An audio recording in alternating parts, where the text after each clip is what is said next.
Our team interviewed Root Farm Executive Director Jeremy Earle. The Root Farm is a collaboration with Upstate Cerebral Palsy, otherwise known as UCP. They provide opportunities for people with cerebral palsy to experience equine-assisted therapy, studio art, and many different types of horticulture. Previously, Jeremy worked at UCP, serving as Vice President of Therapy Services for 15 years. Jeremy shared his thoughts on what type of leader he thought he was, difficult decisions he needed to make, and how he handles situations that are ethically challenging. This team believes it is Jeremy's collaborative leadership nature and approachable demeanor that allow him to be successful. During your time at UCP and now here at the Root Farm, what do you believe your strongest leadership trait and style are? Having an understanding or a compassion for what they are doing because I did the job. I think my philosophy on leadership is and I know it's a question you're going to ask a little later, is what type of leader are you? I really think I'm more a collaborative leader. So I want to build teams and try to gain consensus amongst the groups of people that I'm working with. So having done the job, I think and being able to understand what the therapists are doing on a daily basis and the staff here at the farm are doing would be one of my stronger traits. Just do it because I said you need to do it, and that's certainly not my style. I want people to be part of the team, and I'm not afraid to get my hands dirty to do the work as well, so that they know that I'm part of the team too. Are you a hands-on leader or more of an innovator? Just last September, just a year ago, it became an affiliate of Upstate Caring Partners. And as a result, we took an organization that was only focused on equine-assisted therapy activities, and we've added new divisions and we've added new programming.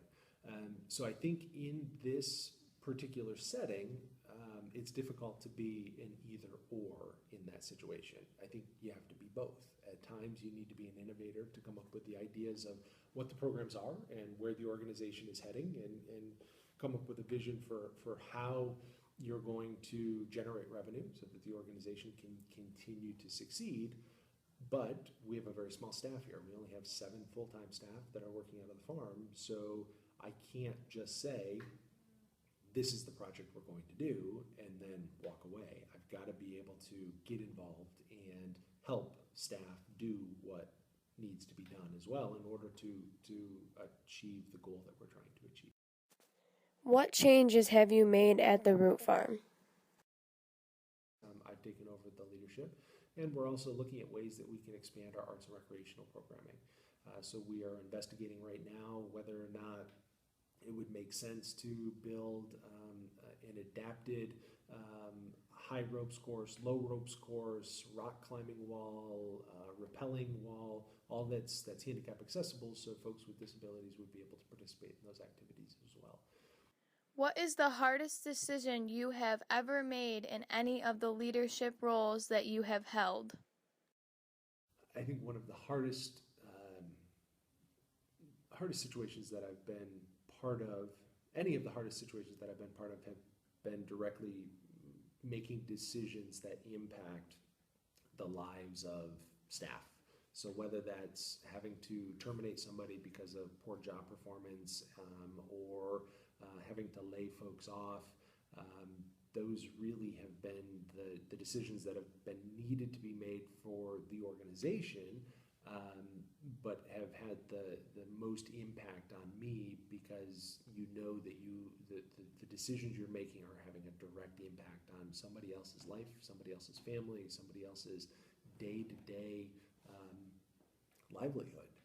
So those are some of the most challenging things that I've had to deal with. What techniques do you use to motivate your employees? You have to find out what motivates people, and can you truly, I think of more, what are the internal motivators, so they've done a lot of research on what motivates people, and I think people would assume that it's just more money, pay people more and they're going to be motivated to work harder, and that's not the case. You have to look at what the internal motivators are. Is it autonomy? Is it making a difference, or is it a sense of worth? What are the, and there's research out there that says what the top 3 or 5 or 9 different internal motivators are for people. And I think you have to determine what the main motivator is for the staff that you're working with and see how you can help them achieve that. So we're pretty lucky here because we're making a difference in people's lives through the work that we're doing here. That's pretty darn motivating for the people that get into a human service field. So they tend to be motivated by the fact that they're helping others. I've got an amazing team, and I give them kind of my philosophy around autonomy is you have my trust. If I've hired you, you have my trust to do that job until you prove differently, until I don't have a reason to trust you anymore. So I immediately, after training is done and I'm comfortable with people, but I give them the autonomy to do the job that they were hired to do, which I think I'm not a micromanager. I will come and have a conversation with you if the job's not getting done and have expectations and follow up. It's not that there's free reign here, but really I give people the opportunity to do the job they were hired to do. And I think that's motivating for the staff that we've got working here right now. What is your definition of ethical behavior? I think my definition of ethics is doing the right thing because it's the right thing to do, not because somebody's watching. How do you handle conflict at the Root Farm? When you're dealing with people, you're dealing with interpersonal relationships, and you're dealing with, again, a small group of people who work so closely together, somebody is likely to get on somebody else's nerves. Kind of my way of handling that is, try to have the people resolve it between themselves first. I think when you bring in a supervisor or you bring in the executive director of the organization, that takes the conversation to a different level. So if there's conflict going on between 2 people and somebody comes to me and says, oh, so-and-so is not being nice.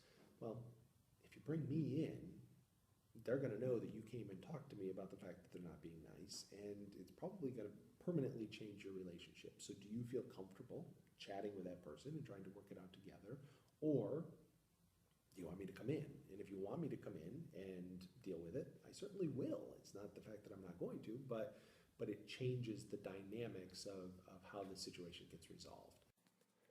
What is the ultimate impact you would like to make on the lives of these children, and what is your vision for the future of the Root Farm? To have them experience something that they would have never experienced someplace else, and to help them fulfill their goals. And that's different for every single child. And sometimes my goal is just to have that family leave with a smile on their face. And sometimes it's a shoulder to cry on. You're a support system for them as they're going through really challenging things. So I think helping kids to achieve their fullest potential and giving them a unique and fun way to do so. Jeremy Earl was an interesting and informative interview. We were able to ask different leadership questions, and he was more than willing to answer each. His replies to the leadership questions indicated that he is a democratic leader. Concerning motivation, Jeremy adopts process motivation theories. He seeks to understand his employees' personal motivation, and he finds a way to motivate them accordingly. We believe Jeremy has openness leadership trait. He demonstrates flexibility by how he handles his employees, new ideas, and different situations at the Root Farm. Jeremy presents as an ethical leader, and he has a level of post-conventional moral development. As mentioned in the video, he believes that one should do the right thing because it is the right thing to do. Overall, we had a great interview experience with Jeremy. His answers show his passion for what he does and the knowledge he brings to the position. His answers were insightful, thoughtful, and expansive.